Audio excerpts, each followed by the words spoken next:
আজকে আলোচনা করব ঐক্যশ্রী স্কলারশিপ নিয়ে। ঐক্যশ্রী স্কলারশিপ ক্লাস 1 থেকে আবেদন করা যাবে।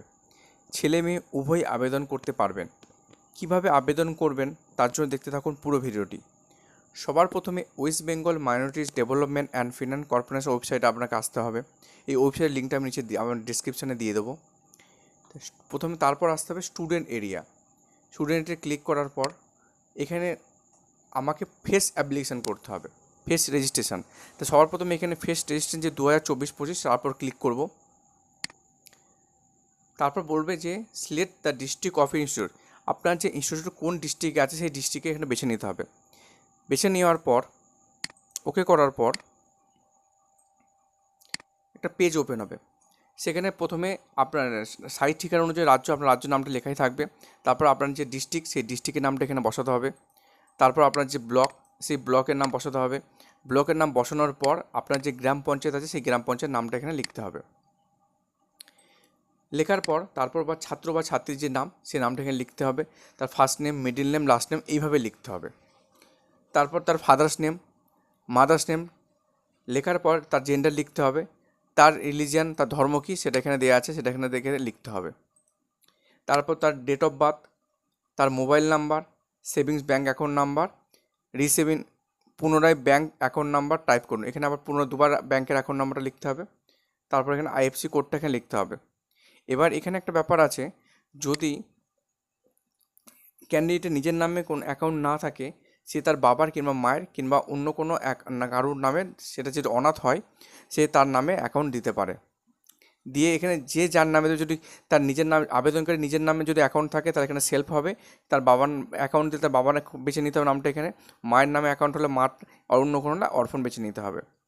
দেওয়ার পর এখানে যে ক্যাপচা আছে সেই ক্যাপচা দেওয়ার পর এখানে save and submit and process করতে হবে। শিক্ষা প্রতিষ্ঠানের যে জেলা প্রথমে শুরুতেই বেছে নিয়েছিলাম সেই শিক্ষা প্রতিষ্ঠানের জেলাটি প্রথমে শিক্ষা প্রতিষ্ঠানের নামটা প্রথমেই এখানে দেখাবে। তারপর বলবে যে ইনস্টিটিউশন লোকেশান, যেটা ব্লক না মিউনিসিপ্যালিটির আন্ডারে আছে সেটা এখানে দেখাবে। সেই ব্লক কিংবা মিউনিসিপ্যালিটির নামটা এখানে বেছে নিতে হবে। তারপর বর্তমান শিক্ষা প্রতিষ্ঠানে, মানে বর্তমান যে শিক্ষা প্রতিষ্ঠানে পড়ে সেই শিক্ষা প্রতিষ্ঠানের নামটা এখানে বেছে নিতে হবে। তারপর আছে বর্তমান শ্রেণী, মানে বর্তমান কোন ক্লাসে পড়ে। আর শেষ উত্তীর্ণ পরীক্ষার নাম, এখানে লাস্ট যে আগের বছর কোন ক্লাসে ছিল সেটা এখানে লিখতে হবে। তারপর যে বোর্ড বা ইউনিভার্সিটি বা কাউন্সিল বিশ্ববিদ্যালয়ের নামটা এখানে লিখতে হবে, মানে কোন বোর্ডের আন্ডারে আছে, কোন বা কোনো ইউনিভার্সিটি বা কোনো কাউন্সিলের আন্ডারে সেটা এখানে লিখতে হবে। শেষ উত্তীর্ণ হওয়ার পরীক্ষার বছরটা এখানে লিখতে হবে। তারপর শেষ উত্তীর্ণ পরীক্ষা শতকরা কত নম্বর পেয়েছিল সেই পার্সেন্টেজ এখানে লিখতে হবে। যদি কেউ ক্লাস 1-এ ফর্ম ফিল আপ করে সেক্ষেত্রে কোনো পার্সেন্টেজ এখানে বসাতে হবে না। তারপর পরিবারের বার্ষিক আয়, এখানে পরিবারিক বার্ষিক আয়টা এখানে লিখতে হবে। টোটাল যে যদি মান্থলি 5,000 টাকা হয় সেটাকে বছরে কনভার্ট করে নিয়ে লিখতে হবে। তারপর একটা পাসওয়ার্ড ক্রিয়েট করে নিতে হবে। তারপর পুনরায় সেই পাসওয়ার্ডটা আবার একবার ক্রিয়েট করে নিতে হবে। ক্রিয়েট করে নেওয়ার পর সাবমিট অ্যান্ড প্রসেসের উপর ক্লিক করতে হবে। তারপর লেখা থাকবে যে congratulation, you have successfully register for P matric scholarship scheme. কি কারোর ক্ষেত্রে পি ম্যাট্রিক হতে পারে, কারোর ক্ষেত্রে পোস্ট ম্যাট্রিক হতে পারে। তারপর এখানে একটা ইউর অ্যাপ্লিকেশান আইডি নাম্বার লেখা থাকবে, এই অ্যাপ্লিকেশান আইডি নাম্বারটা এখানে ভালো করে লিখে রাখতে হবে। এটা ফোনে আসবে, আর যে পাসওয়ার্ডটা ক্রিয়েট করেছে সেটাও ফোনে আসবে। অনেক সময় ফোনে আসার আগে আপনি লিখে রাখবেন, অনেক সময় ফোনে নাও আসতে পারে। তারপর লগ ইন করবেন। লগ ইন করতে গেলে প্রথমে স্টুডেন্ট লগ ইন অপশানে চলে আসবে। তারপরে ইউজার নেম বলতে যে আইডিটা আপনি লিখে নিয়েছেন এসএসপি দিয়ে, সেই আইডি নাম্বারটা এখানে পুরোটা বসাতে হবে। তারপর যে পাসওয়ার্ডটা তৈরি করেছেন সেই পাসওয়ার্ডটা বসাতে হবে। তারপর একাডেমিক সেশন সেটা লেখাই থাকবে। ডিস্ট্রিক্টটা আপনি যে ডিস্ট্রিক্টের জন্য আবেদন করছেন ডিস্ট্রিক্ট এখানে লেখা থাকবে। তারপর ক্যাপচা, এখানে যে ক্যাপচা যেভাবে আছে সেভাবে বসানোর পর আপনাকে লগ ইন করতে হবে। লগ ইন করার পর ফর্ম ফিল আপের সময় যে মোবাইল নাম্বারটা দিয়েছিলেন সেই রেজিস্টার মোবাইল নাম্বারে একটা ওটিপি যাবে, সেটা বসানো হবে। সেটা বসানোর পর আপনাকে সাবমিট করতে হবে। তারপর বাঁদিকে হোমের নিচে বেসিক ইনফরমেশান আছে, সেই বেসিক ইনফরমেশানের উপর আপনাকে ক্লিক করতে হবে। বেসিক ইনফরমেশনের উপর ক্লিক করার পর পূর্বের যাবতীয় তথ্যটা এখানে দেখাবে। শুধু কিছু চেঞ্জ আপনাকে এখানে করতে হবে, যেমন এখানে বৈবাহিক অবস্থান বা ম্যারিটাল স্ট্যাটাসটা এখানে বসাতে হবে। আনম্যারিড কিংবা আনম্যারিড, স্টুডেন্টের যেটা আনম্যারিড হবে সবার ক্ষেত্রে এটা আনম্যারিড বসাবেন। তারপর এখানে যে গার্জেন নাম, অভিভাবক বা স্বামীর নাম এখানে বসাতে হবে, মানে যে গার্জেন নেম বা হাজব্যান্ড নাম থাকবে। যদি কেউ এখানে গার্জেন নাম এখানে বসাতে হবে, যেটা বাবা হতে পারে মা, যে কোনো গার্জেন তার নাম এখানে বসাতে হবে। তার নিচে লিখতে হবে স্থায়ী ঠিকানা। এখানে স্থায়ী ঠিকানা আপনার পোস্ট অফিস বসাতে হবে, পুলিশ স্টেশন বসাতে হবে, পিনকোডটা এখানে বসাতে হবে। আর যদি বর্তমান ঠিকানা স্থায়ী ঠিকানা যদি সেম হয় তাহলে এখানে একটা অপশান আছে সেম অ্যাজ পার্মানেন্ট অ্যাড্রেস করলেই দুটো একই লেখা এখানে বসে যাবে।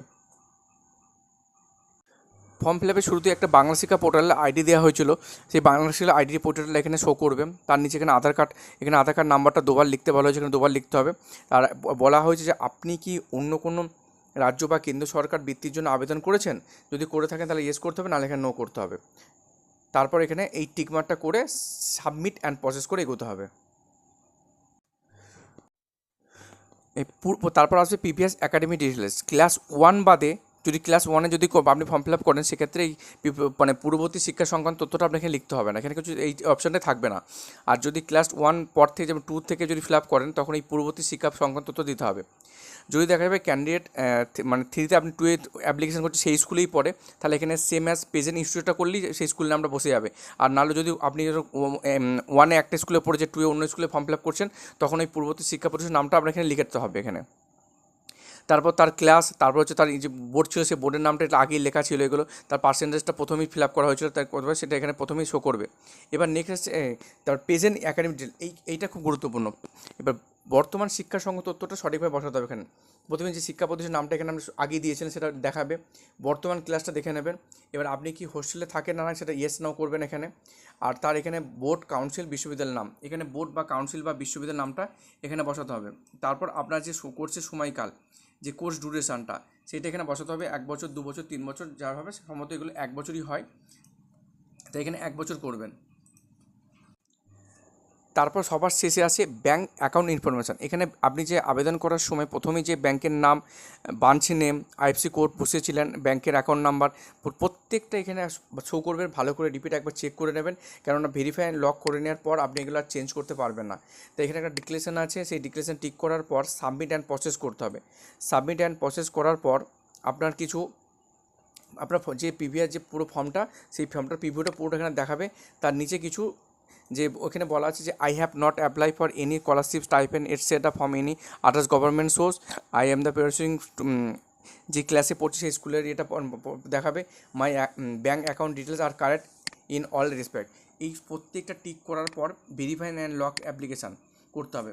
কিন্তু একটা কথা মনে রাখবেন, ভেরিফাই অ্যান্ড লক অ্যাপ্লিকেশন করার পর কোনো রকমভাবে আর এডিট করা যাবে না। তাই যেটা ভেরিফাই অ্যান্ড লক করার আগে ভালো করে রিপিট একবার চেক করে নিয়ে তারপর ভেরিফাই অ্যান্ড লক করবেন। ভেরিফাই অ্যান্ড লক করার পর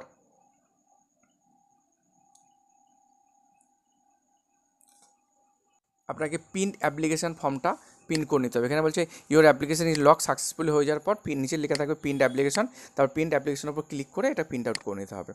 এইভাবে আপনার পুরো ফর্মটা কমপ্লিট হলো। ধন্যবাদ।